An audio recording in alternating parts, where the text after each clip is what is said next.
ауылды жақ шетінен бассаңдар. Ана ауылды үлкен көл жақталы, иә. Біздің ауылда мысалы бізге мына районды бөліп жіберді. 2 деген районды бөлу керек біз. 2 деген районды бір нәрсесі қарауыңдар қай жақ кетіп, мына мен былай қарай кетіп, мына жер бүйтіп бітеді екен, көрінді ма? Сары сызықтар ғой, иә. Мына фиолетовый, розовый, Сұрттайсың ба? Жоқ, мен наларды айтып отқам ғой, налар ма деп. Мына райондар. Мына өзеннің үстіне бүйтіп өтеді да, бүйтіп мына жерге тиеді. Енді осыны таңдап алыңдар. Жоқ, мына жерде сен 8-ін алып қойған ба? 8 деген алып қойыпты мына жерде. 8 ол қай жақта? 8 ол сақтыр көрейік. Міне 8-ін жарыстақтап жүрген. Бірші 8 бөліп сөйліп сонда. 8-дің границасы мына көл арқылы өтеді. Мынаны таңдап тұрасыңдар да. Мына инструмент бар. Разрезать полигоны деп көрінді ма? Осы басып аласыңдар, бір шетінен бастайсыңдар. Сонаған тидің. И мына көлдің бойымен қазір. Мына прям мына судың бойымен қойсыңдар өйтіп жүр.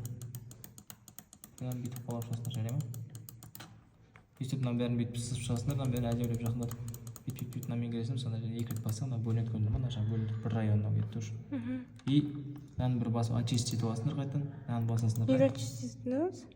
Енді екеуі де выделен болып тұр ғой. Просто бізге қайтадан таңдау керек. Мына жағын таңдап алсыңдар енді. Мына жақ беті бөлек тұр ғой, сендерге мына жақ беті керек. Осыны таңдап алсыңдар да енді келесін бөліп тастайсыңдар, кусоқлар қайтадан разрезать етесіңдер. Мынамен бүйтіп сызып келесіңдер да, мынамен келіп мынаны бөліп тастайсыңдар. Көрінді ма? Потом мынаны өткеннен кейін қайтадан бір очистить етіп алсаңдар, мына выбрать деп алсақ, мына жағын таңдайсыңдар, келесін, көрінді ма? Мына жағы уже бітті, бізге керек емес. Мына жақ қай жағын бөлу керек, соны таңдап отырасыңдар. Мынандай ситуациялар болады, мысалы 2 районның ортасына келіп қалған болуы мүмкін, мысалы мына жақ. Мысалы мына жағы бөлінген, мына жағы бөлінген. Мына жағы мен мына жағы бөлінген болып тұрген, мына жағы бөлінбей қалуы мүмкін да.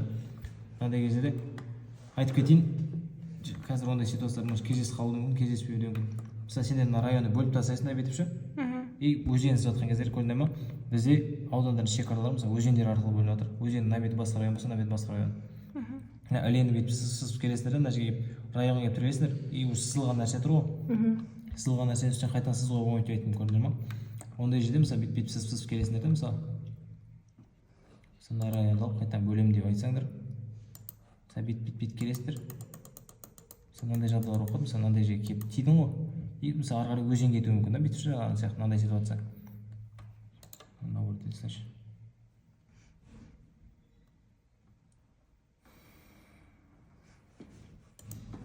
Мына жақтан бастап бүйтіп сызып келесіңдер, қара. Бүйтіп сызып келетін, мысалы өзен сызып келетір деп елестетіңдер да өздерінде. Мына жерге тіреліңдер ғой, сызылған жерге келген кезде уже қолмен сызбайсыңдар, үстінен бастырып.